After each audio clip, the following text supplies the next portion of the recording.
2024 में आईएएस बनना चाहते हो? तैयारी स्टार्ट कर दी है? लेकिन पहले ये तो बताओ कि आप यूपीएससी वर्दी हो भी कि नहीं, प्रिपरेशन सही डायरेक्शन में चल रही है कि नहीं चल रही है, ये कैसे पता लगेगा? भाई सबका तो चाचा मामा पापा आईएएस आईपीएस तो होते नहीं है।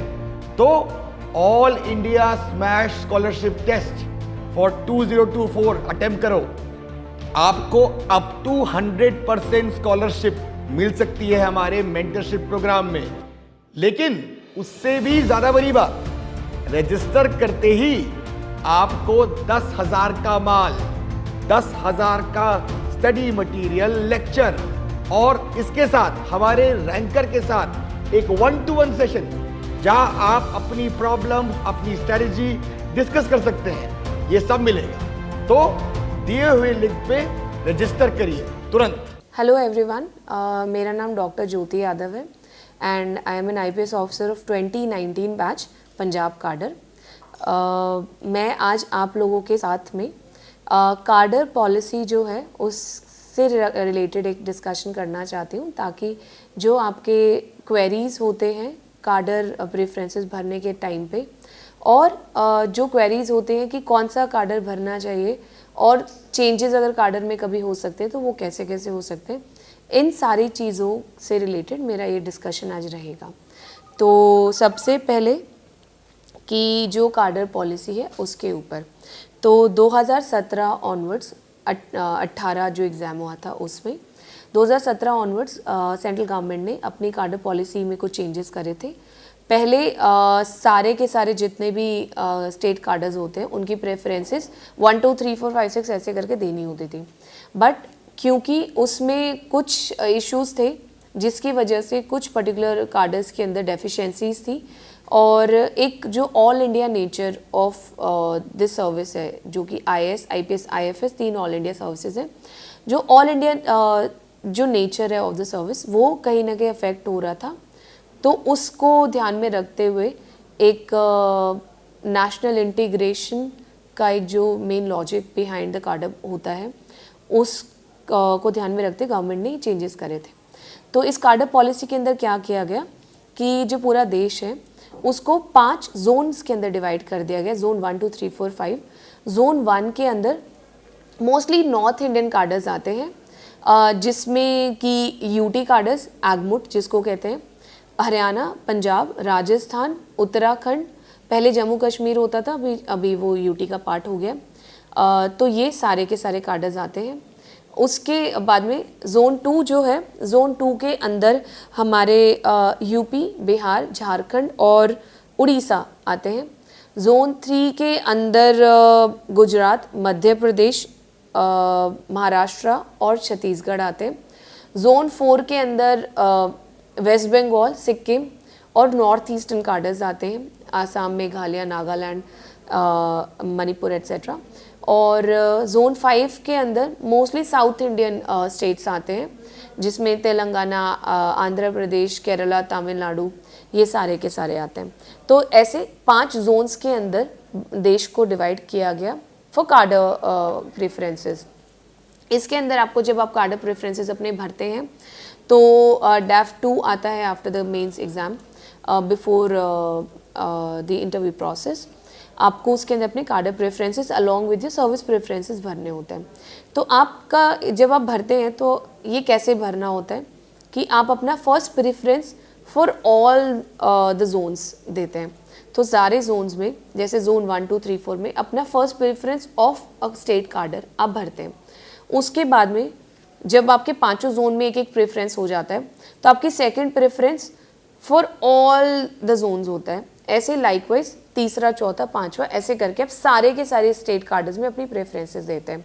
लेकिन ऐसा भी हो सकता है कि आप अपनी कोई प्रेफरेंस ना दें, तो आपका नो प्रेफरेंसेस भी हो जाते हैं, जिसमें कि आपको फिर जब सबको अपनी प्रेफरेंसेस के हिसाब से कार्डर्स मिल जाते हैं, एंड में as per the alphabetical order जो भी आपको मिलेगा as per your rank and availability and category everything, उसके बाद में जो आपको मिलेगा वो अल्फ़ाबेटिकल ऑर्डर में आपको मिल जाएगा।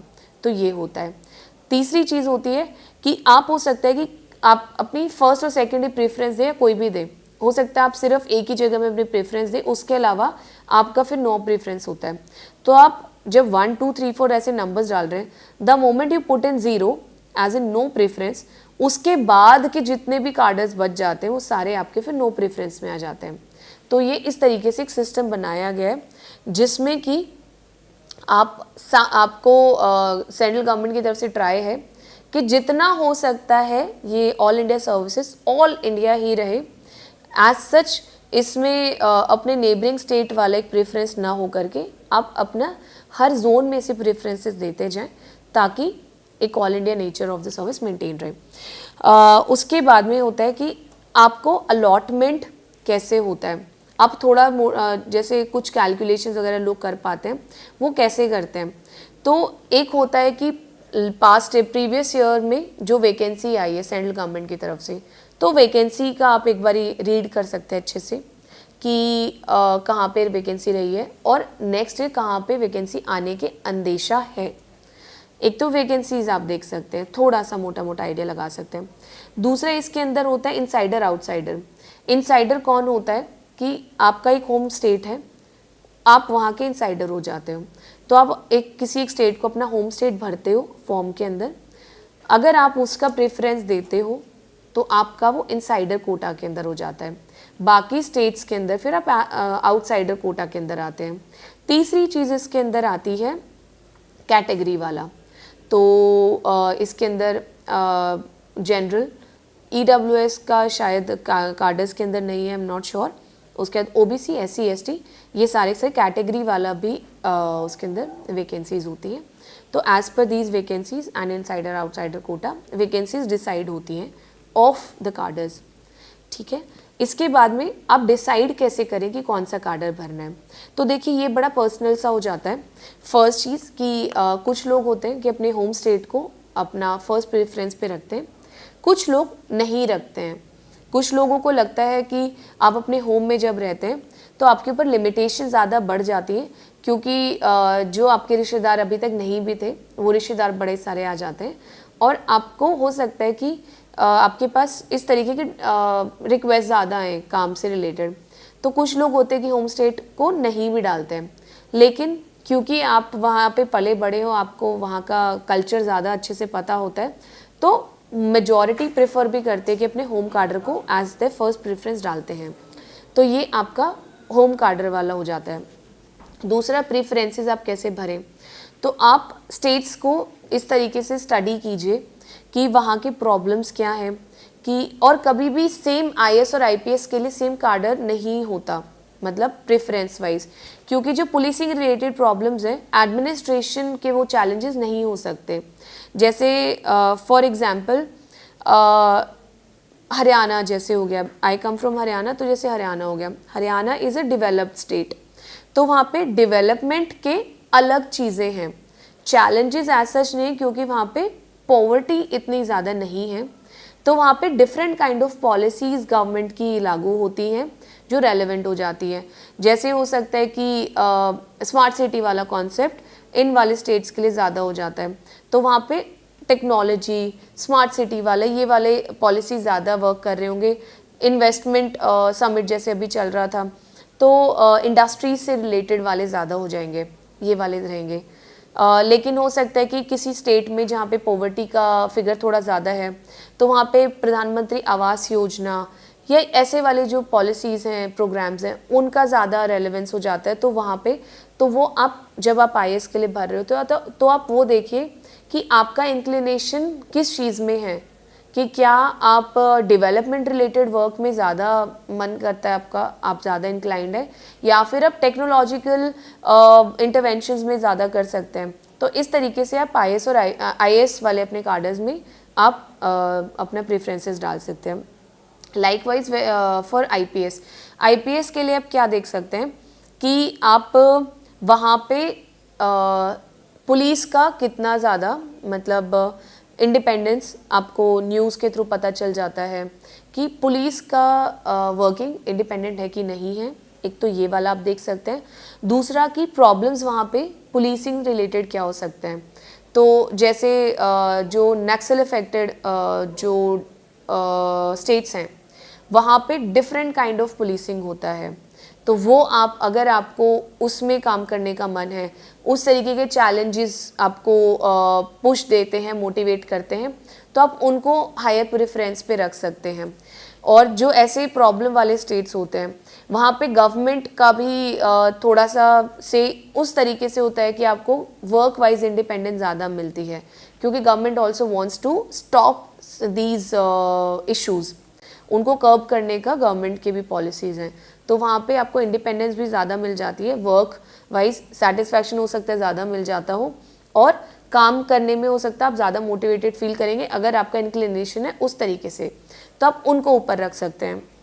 फिर अगर आपको क्राइम का बहुत ज़्यादा है तो कुछ लोग no comments on any state, but कुछ लोग कुछ पर्टिकुलर स्टेट्स को डालते हैं कि वहाँ पे न्यूज़ में ज़्यादा रहता है कि वहाँ पे क्राइम का इतना ज़्यादा फिगर है। तो अगर आपको क्राइम कंट्रोल के ऊपर है, अगर आप मोटिवेटेड हैं पुलिस की उस इमेज को लेके कि जो बॉलीवुड मूवीज़ में भी दिखाते हैं कि आप क्राइम को कंट्रोल कर रहे हैं, क्रिमिनल्स को पकड़ रहे हैं, उनको भाग के पकड़ रहे हैं, अगर आपका वो वाला इंक्लिनेशन है कि मेरे को क्राइम पे ज़्यादा फोकस करना है, तो आप उस हिसाब से स्टडी करके वो वाले स्टेट्स डाल सकते हैं। उसके बाद में कुछ होते हैं कि आपको एक्सपोजर डिफरेंट एरियाज़ का चाहिए, कि आपको वेरियस तरीके की पुलिसिंग देखने का मन है, तो आप यूटी वाला कार्डर, एगमूट कार्डर को डाल सकते हैं, क्योंकि उसके अंदर सारे यूटीज़ हैं including the capital of India. तो दिल्ली के अंदर फिर आप अंडमान में भी जा सकते हैं, आप लक्षद्वीप में जा सकते हैं, दादरा नगर हवेली में जा सकते हैं, आप पौंडीचेरी में जा सकते हैं, अरुणाचल में जा सकते हैं, तो आप अलग अलग जगह, जम्मू कश्मीर के अंदर जा सकते हैं। तो ये इसमें अलग तरीके के चैलेंजेस रहेंगे, तो एक्सपोजर वाइज बहुत ज़्यादा रहेगा। लेकिन फ्लिप साइड फिर वही आ जाता है कि आपकी ट्रांसफ़र अलग अलग जगह पे रहेगा। तो क्या आप रेडी हैं फैमिली लाइफ उस तरीके का रखने का कि आपका एक स्टेबल एक हाउस होल्ड नहीं हो पाए, आप फ्रीक्वेंटली ट्रांसफ़र होते रहेंगे और एरिया बहुत दूर दूर हो जाएगा। तो जैसे अगर आप एक स्टेट के अंदर रहते हैं तो आपका डिस्टेंस, अगर आपकी फैमिली एक जगह पे रहती है तो आपका डिस्टेंस फिर भी हो सकता है वीकेंड पे या वंस इन 15 डेज़ आप अपनी फैमिली के पास में जा पाएँ। लेकिन अगर आप यूटी में रहते हैं तो आपका दूर दूर हो जाता है, तो वो डिस्टेंस बढ़ जाएगा। तो वो आप दिमाग में रख सकते हैं जब अपना प्रेफरेंस आप डाल रहे होते हैं। फोर्थ थिंग आती है कि एलोकेट होने के बाद में भी आपको पता होना चाहिए कि क्या आपका कार्डर चेंज हो सकता है, नहीं हो सकता है। तो ऑर्डिनरीली कार्डर चेंज नहीं होता है, जो आपको अलॉट होता है आपका थ्रू आउट द लाइफ, आप उसी कार्डर के ऑफिसर रहते हैं।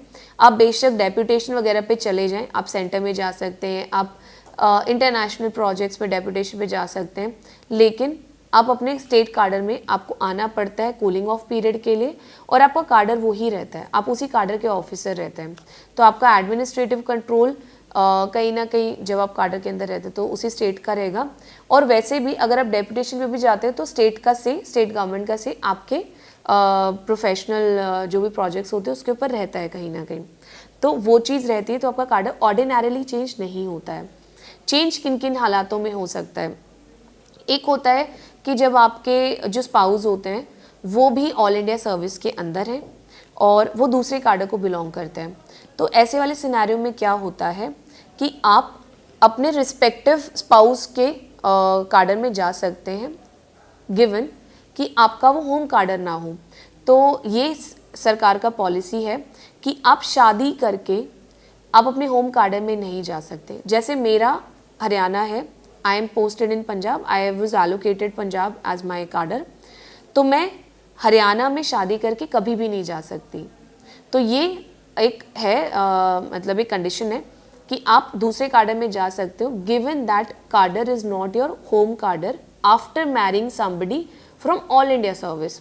ये एक होता है, सिर्फ ऑल इंडिया सर्विस के केस में आपका कार्डर चेंज हो सकता है, किसी और सर्विस में नहीं होता, क्योंकि बाकी सब सर्विसेज सेंट्रल सर्विसेज में आते हैं, उनका कोई कार्डर नहीं होता है, तो आप उनके साथ में अपना कार्डर चेंज नहीं करा सकते। उसमें फिर आपको वर्कआउट करना होता है कि आपको अपने जो स्पाउस हैं उनके पोस्टिंग के साथ में, मतलब वो हो सकता है कि आपके एरिया में क्योंकि उनके जोन्स होते हैं, किसी सर्विस में जोन होते हैं, किसी सर्विस के अलग अलग होते हैं, तो वो आप कैसे वर्कआउट करते हो, जो भी मतलब गिवन पॉलिसीज़ होते हैं उसके अंदर वर्कआउट आप कैसे करते हो आपको देखना होता है। बट ऑर्डिनरीली आप अपने आपका कार्डर चेंज नहीं होता है। होम कार्डर में आप वापस नहीं जा सकते हो आपको सिर्फ एलोकेट ही होना होता है अपना होम कार्डर। अगर आपको खुद से अलॉट नहीं हुआ है तो आप होम कार्डर में शादी करके किसी और रीज़न से नहीं जा सकते हो। तीसरा होता है डेप्यूटेशन, इंटर कार्डर डेप्यूटेशन। तो इंटर कार्डर डेप्यूटेशन में आप अपने होम कार्डर में जा सकते हैं, लेकिन इंटर कार्डर डेप्यूटेशन सिर्फ 5 साल के लिए होता है। 3+2 होता है वो, नॉर्मली 3 years, देन एक्सटेंशन मिल सकती है 2 साल के लिए। तो मैक्सिमम 5 year, 3 साल से 5 साल के बीच में आप इंटर कार्डर डेप्यूटेशन पे जा सकते हो। लेकिन इंटर कार्डर डेप्यूटेशन में फिर वही है कि स्टेट गवर्नमेंट का आपका से काफ़ी होता है। तो दोनों जो भी रिस्पेक्टिव स्टेट गवर्नमेंट्स होते हैं उनसे आपको एनओसी वगैरह लेना होता है, दैट्स अ प्रोसीजरल थिंग, वो आपको मिल जाता है। तो you can go on deputation to another cadre including your home cadre. तो खाली होम में नहीं, आप किसी भी कार्डर में जा सकते हो इंक्लूडिंग योर होम कार्डर 5 साल के लिए, ये हो जाता है। फिर 5th आता है, इसके अंदर एक और चीज़ आती है कि ऐसा भी सिनेरियो हो जाए कि जो स्पाउस है वो होम में है, दोनों के रिस्पेक्टिव स्पाउस। जैसे officer A is posted in for instance Rajasthan and that person belongs to UP, उसका होम कार्डर यूपी है, उसको अलॉट हुआ है राजस्थान। अब उसकी जिससे शादी होती है वो पोस्टेड है यूपी में, लेकिन उसका होम कार्डर है राजस्थान। तो ऐसे क्रिस क्रॉस वाला केस आ जाता है।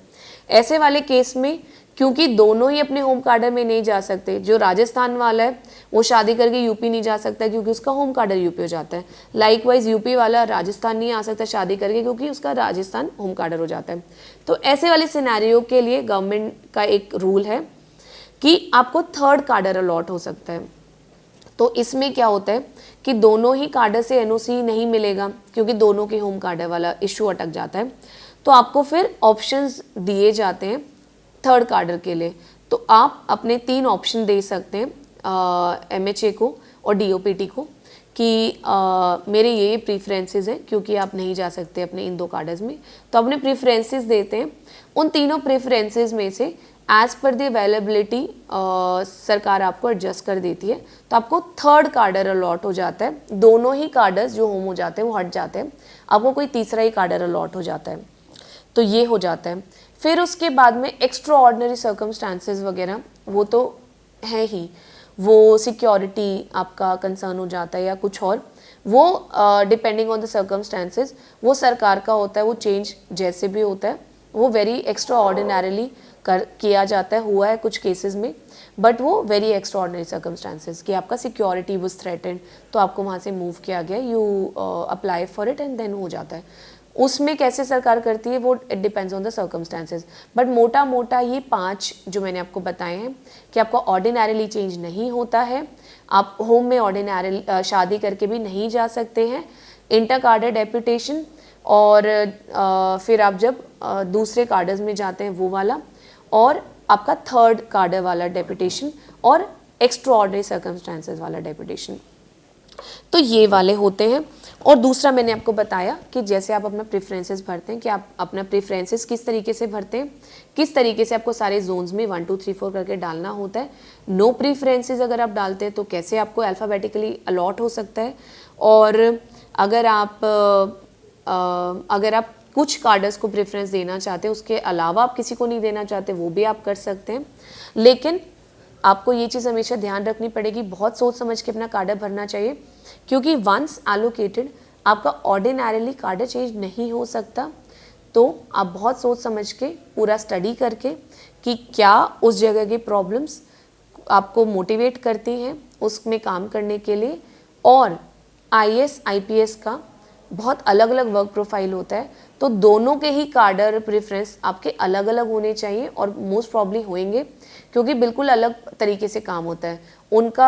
आईएएस का बिल्कुल फोकस डेवलपमेंट, पब्लिक पॉलिसीज़ को, गवर्नमेंट की जो पॉलिसीज़ हैं उनको इम्प्लीमेंट करना। पुलिस का डिफरेंट तरीके का होता है। तो आप अपने दोनों का जो प्रेफरेंसेस है वो थोड़ा सा उसमें सोच समझ के भरेगा, क्योंकि इट इज़ वेरी इंपॉर्टेंट। तो बेसिकली कार्डर के पॉलिसीज़ में यही सारी चीज़ें आती हैं। तो आप अगर आपके कोई और डाउट्स होते हैं तो आप अपने कमेंट्स वगैरह में बता सकते हैं, ताकि आगे कोई और सेशन होता है तो उसमें आपके डाउट्स टेकअप किए जा सके। but mota I've covered all the thing related to cadre. Thank you so much. Jai Hind.